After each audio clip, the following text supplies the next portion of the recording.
नमस्कार पाठक ओ पाठिका बृंद मु सीमा बयस 24 घर केउझर जिल्लार आनंदपुर आज मु मो जीवन रे घटिथिबा एक लोमहर्षण कारक एवं अत्यंत निर्दय यौन निर्यातना विषय रे कहिबाकू जाउछि। ए कहानी आपण मानक मध्यरु काहा आखरे लुह देई पारे तो काहा यौनागरे शांति, किंतु ए कहानी सत मो सह जाहा घटिछि ताहा केवल मु ही जानिछि। आशा करे आपण माने मो कहानी को संपूर्ण पढ़ी निज मनोव्य कमेंट बॉक्स रे देबे और निजर फोन नंबर लेखुबे। मु आपणंकठु साल्पना पाइबाकू आपणंक सह कथा हेबी। चालंतु जिबा कहानी आड़कू। मसीहा 2012 सेतेबेले मु 10म श्रेणीर छात्री मालतीपुर हाईस्कूल रे पढ़ुथाए। मुंड उपरे 10म श्रेणी परीक्षा हातरे आउ 6 मास पाठ पढ़ारे टिके दुर्बल धुली, किंतु पढ़िबार आग्रह अनेक थिला। भल तुतियान मिली पारु नथिला। बापा दिन मजूरिया हेले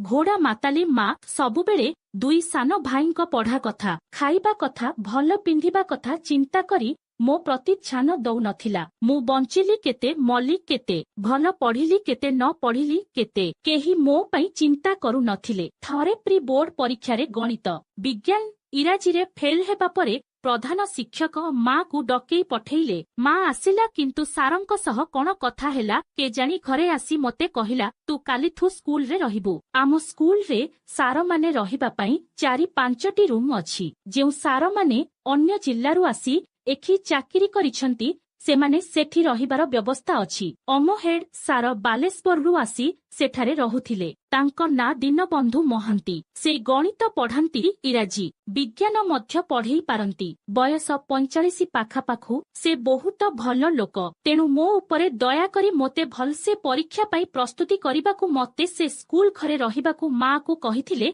आउ बदଳରେ मो काम था सारंक पई सकाळे जळखुआ आउ रातिरे खाइबा रांधिबा। दुई पहରରେ स्कूल रे खाइबा रंधा जाए ओ सार सेठी खाई दियंती। तेणु मोर चिन्हा नथुला। माँ मते सबु बुझेई कहिला, आउ तापर दिन मो जिनिस पत्र नेई स्कूल रे छाड़ी देई आसिला। मो पई सार्थ लगा रूमटिए सफा सफी करी रखुथिले। सेठी खटते पड़िथिला, आउ रोसेई सामग्री किछि थिला। गैस चूलाटे बीथुला। सार मो रूम पाखकु लागि रहुथिले। तांको सह सह आउ जणे सार मध्य रहुथिले। से आम स्कूल रो संस्कृत पंडिता सदानंद मिश्र, बयस 56, घर कटक, धोती पंजाबी पिंधी क्लास करंती। तेणु समस्ते तांकु मजारे जेजे बोली डाकंती। किंतु से भारी मजालिया आउ नाळुआ लोक।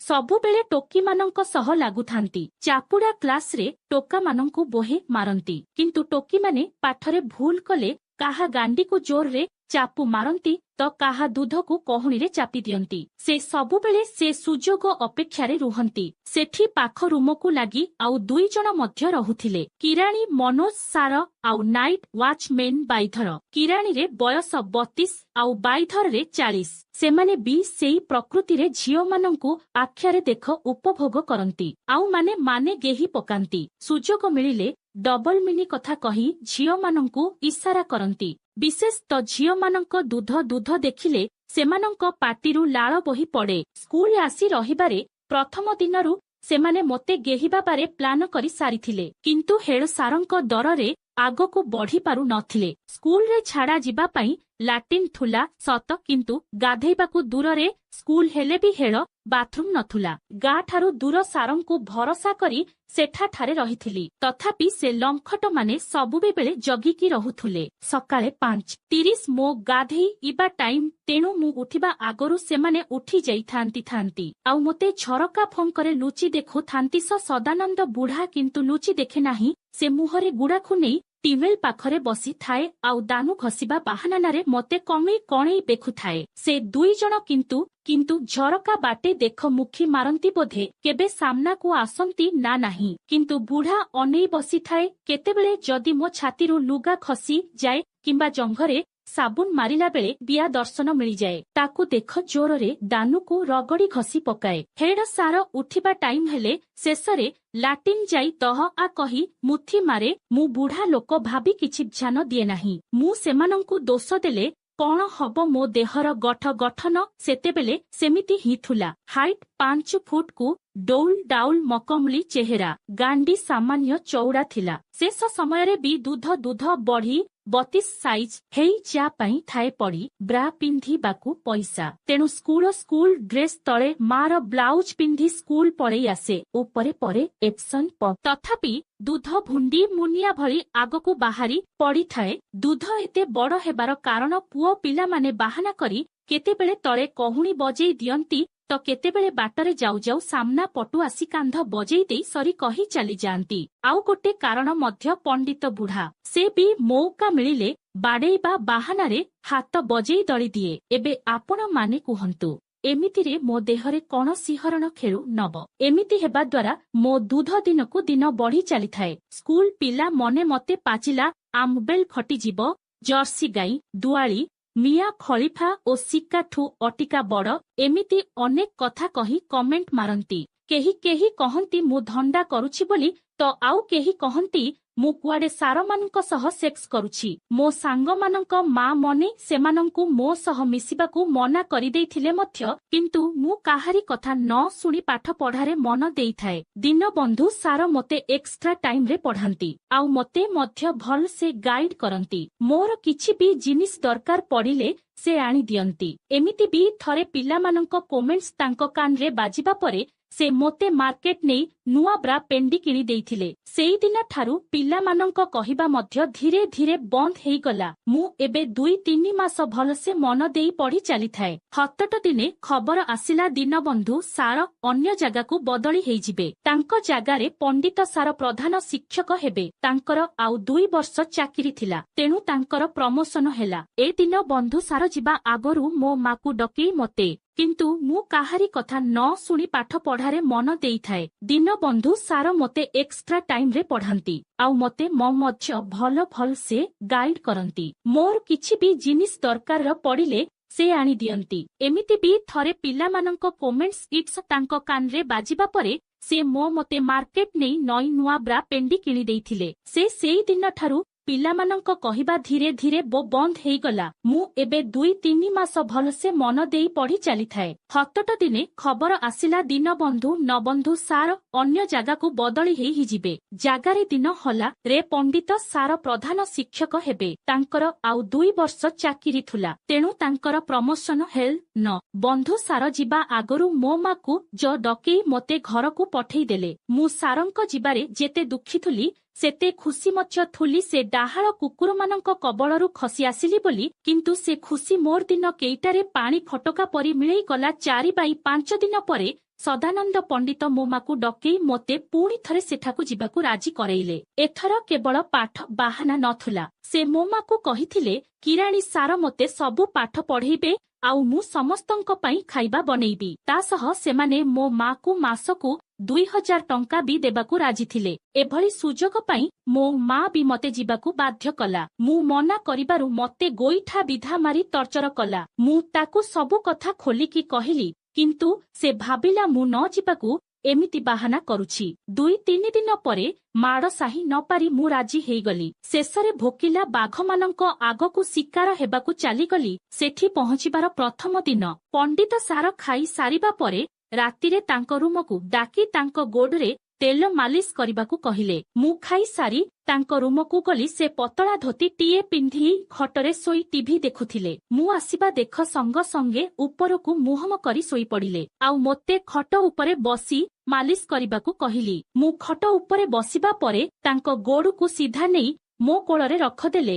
ନାଳୁଆଙ୍କ ପରି ହସଟିଏ ଦେଇ କହିଲେ, ମା ଭଲସେ ମାଲିସ କରିବୁ। ମୁଁ ହମ କହି ଆରମ୍ଭ କଲି। ମୁଁ ଖଟରେ ଚୌକା ମାଡ଼ି ବସିଥାଏ। ତେଲ ମାଲିସ କଲାବେଳେ ସରଙ୍କ ଗୋଡର ବୁଢା ଆଙ୍ଗୁଠି ମୋ ଦୁଧରେ ଚାପି ହେଇ ଯାଉଥାଏ। ମତେ ବହୁତ ଖରାପ ଲାଗୁଥାଏ, କିନ୍ତୁ ସାର ପୁରା ଖୁସିରେ ଗୋଡକୁ ଲଚାଲ କଥି ଚାଲୁଥାନ୍ତି। ଏଇ ସମୟରେ ମୁଁ ଲକ୍ଷ୍ୟ କଲି ସାରଙ୍କ ବାଣ୍ଡ ରଦ ପରି ଉପର ତଳ ହଉଛି। ସାର ତାଙ୍କ ଜିଭରେ ଉଠକୁ ଚାଟି ଚାଲିଥିଲେ। କିଛି ସମୟ ପରେ ସେ ତାଙ୍କ ହାତକୁ ଧୋତି ଭିତରେ ପୂରେଇ ଉପର ତଳ କଲେ। ମୁଁ ଜାଣି ସାରିଥିଲି କଣ ହବ, ତେଣୁ ସାର କିଛି କହିବା ଆଗରୁ ମୁଁ ସେଠାରୁ ପଳେଇ ଆସିଲି, ଆଉ କବାଟ ବନ୍ଦ କରି ଶୋଇପଡ଼ିଲି। ସାର ମୋ କବାଟ ପାଖକୁ ଆସି ବଡ଼େଇଲେ, କିନ୍ତୁ ମୁଁ କବାଟ ଖୋଲିଲି ନାହିଁ। ସେପଟେ କିରାଣୀ ଆଉ ୱାଚମ୍ୟାନ ସାରଙ୍କୁ କଣ ପୁଷ କହିଲେ ଆଉ ସେଠାରୁ ଚାଲିଗଲେ।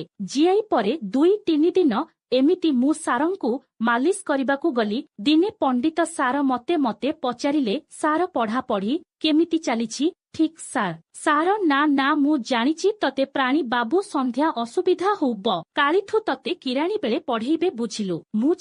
ମୁଁ ହମ କହିଲି ହିଲି। ତା ପରଦିନଠାରୁ କିରାଣୀ ସାର ମତେ ସନ୍ଧ୍ୟାରେ ପଢେଇଲେ। ସେ ପାଠ କମ ବେଶୀ ମୋ ଦୁଧକୁ ଦେଖୁଥିଲେ। ମୋତେ ଅଙ୍କ କରିବାକୁ ଦେଇ ମୋ ଛାତିକୁ ଅନେଇ ବସିଥାନ୍ତି ସବୁବେଳେ। ଅଙ୍କ ଠିକ ହେଇଥିଲେ କାନ୍ଧ ଆଉ ଜଙ୍ଘକୁ ଆଉସି ଦେଇ ଟିକେ ଚିପି ଦେଇ ସାବାସ କହନ୍ତି, ଆଉ ଭୁଲ ହେଇଥିଲେ ମୋ ପିଠିରେ ଦୁମ୍ ଦାମ ଲଦି ଦିଅନ୍ତି, ନହେଲେ ସ୍କଟକୁ ଟିକେ ଦେଇ ଜଙ୍ଘକୁ ନଖରେ ଚିମୁଟି ଦିଅନ୍ତି। ଆଡେଇ ସେ ବହୁତ ଥର ମଧ୍ୟ ମୋ ଦୁଧକୁ ଚିମୁଟିବାକୁ ଚେଷ୍ଟା କରିଥିଲେ, କିନ୍ତୁ ମୁଁ ମୋ ହାତରେ କିମ୍ବା ସ୍କୁଲ ବେଗରେ ମୋ ଦୁଧକୁ ଲୁଚେଇ ଦିଏ। ତେଣୁ ବାଧ୍ୟ ହୋଇ ମୋ ଜଙ୍ଘ ଉପରେ ରାଗ ସୁଝାନ୍ତି। ସେପରି ଟେ ବାଇଧର ଦିନେ ମୋ ବ୍ରା ସବୁ ଚୋରି କରି ନେଇ ଲୁଚେଇ ଦେଲା। ଏକଥା ମୁଁ ଜାଣି ନଥାଏ। ମୁଁ ସେଦିନ ଗାଧୋଇ ସାରି ମୋ ରୁମକୁ ଯାଇ ଦେଖିଲା ବେଳକୁ ମୋ ବ୍ରା ପାଇଲି ନାହିଁ। ସେଦିନ ବିନା ବ୍ରାରେ ମୁଁ କ୍ଲାସକୁ ଗଲି। ପିଲ୍ ମନେ ମୋ ବେଲ୍ ପରି ଦୁଧ ଆଉ ଗୋଜିଆ। ଅଙ୍କ ଠିକ ହେଇଥିଲେ କାନ୍ଧ ଆଉ ଜଙ୍ଘକୁ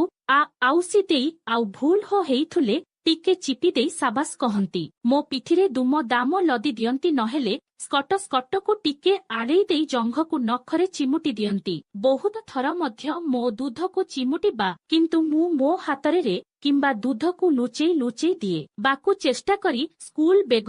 ତେଣୁ ବାଧ୍ୟ ହୋଇ ମୋ ଜଘମଙ୍ଘ ଉପରେ ରାଗ ସୁଝାନ୍ତି। ସେପଟେ ବାଇଧର ଦିନେ ମୋ ବ୍ରା ସବୁ ଚୋରି କରି ନେଇ ଲୁଚେଇ ଦେଲା। ଏକଥା ମୁଁ ଜାଣି ନଥାଏ। ମୁଁ ସେଦିନ ଗାଧୋଇ ସାରି ମୋ ରୁମକୁ ଯାଇ ଦେଖିଲା ବେଳକୁ ମୋ ବ୍ରା ପାଇଲି ନାହିଁ। ସେଦିନ ବିନା ବ୍ରାରେ ମୁଁ କ୍ଲାସକୁ ଗଲି। ପିଲ୍ମ ମନେ ମୋ ବେଲ୍ ପରି ଦୁଧ ଆଉ ଗୋଜିଆ ଭୁଣ୍ଡିକୁ ବସି ମୋ ଗୋଜିଆ ଦେଖ ହସୁଥିଲେ। ମୁଁ କ୍ଲାସରେ ତଳକୁ ମୁହଁ ପୋତି ସଂସ୍କୃତ ପିରିୟଡରେ ପଣ୍ଡିତ ସାର ମୋ ଦୁଧରେ କହୁଣି ବଜେଇ ଯେତିକି ମଜା ନିଜେ ନେଲେ, ସେତିକି ମଜା ଅନ୍ୟମାନଙ୍କୁ ବି ଦେଲେ। ସନ୍ଧ୍ୟା ସମୟରେ ମୋ ରୁମରେ ବସି ପଢୁଥିଲି। ସେଦିନ ମନୋଜ ସାର ଆସିଲେ ମତେ ପଢେଇବାକୁ। ସେଦିନ ବର୍ଷା ହେଇଥିବାରୁ ମୋର ପୁବା 2ଟି ସଲୱାର ଡ୍ରେସ୍ ଓଦା ହୋଇଯାଇଥିଲା। ତେଣୁ ସେଦିନ ମୁଁ ବାଧ୍ୟ ହୋଇ ଗୋଟେ ବେନିୟନ ପିନ୍ଧିଲି। ତାହା ଥିଲା ଗ୍ରୀନ ରଙ୍ଗର। ସହଜରେ ମୋ ବ୍ରା ବି ନଥିଲା। ତେଣୁ ସାର ମୋ ଦୁଧ ଆଉ ଭୁଣ୍ଡିକୁ ଆଖ ପୂରେଇ ଦେଖୁଥିଲେ। ହଠାତ୍ ସେ ମୋ ରୁମର କବାଟ ବନ୍ଦ କରି ମୋ ପଛପଟେ ବାସି ପଡ଼ିଲେ, ଆଉ ଜୋରରେ 2 ହାତରେ ମୋ ଦୁଧକୁ ଦଳିଦେଲେ। ମୁଁ ଚିଲ୍ଲେଇବାକୁ ଲାଗିଲି। ବାଦାମୀ ଥିଲା।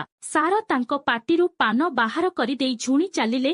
ଅଧଘଣ୍ଟା ପର୍ଯ୍ୟନ୍ତ ସେ ଦଳି ଖାଇ ଚାଲିଛନ୍ତି। ଦୁଧ ଉପରେ ପଡ଼ିଥିବା ସାବୁ ମିକଲ ମାଡେକୁ ଖାଇ ସଫା କରିଦେଲେ। ଏଇ ସମୟରେ କିରାଣୀ ଆସି ପଚାରିଲା, ସାର ଆଉ କେତେ ସମୟ ଲାଗିବ? ପଣ୍ଡିତ ହସି କହିଲା, ମୁଁ ତ ଖାଉ ଏତିକି ସମୟ ଏଯାଏ କିଛି କରିନି, ଖାଲି ଦୁଧ ଖାଉ ହେଇ ରାତି 9ଟା ହେଲାଣି। 2 କଲା। ସେତେବେଳକୁ କିରାଣୀ କହିଲା, ସାର ଚାଲନ୍ତୁ ହୋଟେଲରୁ ଖାଇବା ଆଉ ମାଲ ଟିକେ ନେଇ ଆସିବା, ଆଜି ରାତି ସାରା ପାର୍ଟି ହବ। ୟା ପରେ ସେ ବୁଢା ମୋ ଉପରୁ ଉଠି ବାହାରକୁ ଗଲା। ସେ 2 ଜଣ ବାଇଧରକୁ ଜଗେଇ ଦେଇ ଖାଇବା ଆଣିବାକୁ ଗଲେ, ଆଉ ତାଗିଦ କରି କହିଲେ କିଛି ନ କରିବା ପାଇଁ। କିନ୍ତୁ ସେ ହାରାମି ସେମାନେ ଯିବାର ଫାଇଦା କେମିତି ଉଠେଇଲା ପରେ ସେମାନଙ୍କ ଭିତରେ କେମିତି ଝଗଡା ହେଲା, ଆଉ 3 ଜଣ ଏକାସହ ମୋତେ କେମିତି ଗେଙ୍ଗରେପ୍ କଲେ, ନେକ୍ସଟ ପାର୍ଟରେ କହିବି। କମେଣ୍ଟସ କରିବାକୁ ଭୁଲିବେ ନାହିଁ। ଆପଣଙ୍କ ଜିଜ୍ଞାସା ଅନୁସାରେ ମୁଁ ନେକ୍ସଟ ପାର୍ଟରେ ବର୍ଣ୍ଣନା କରିବି।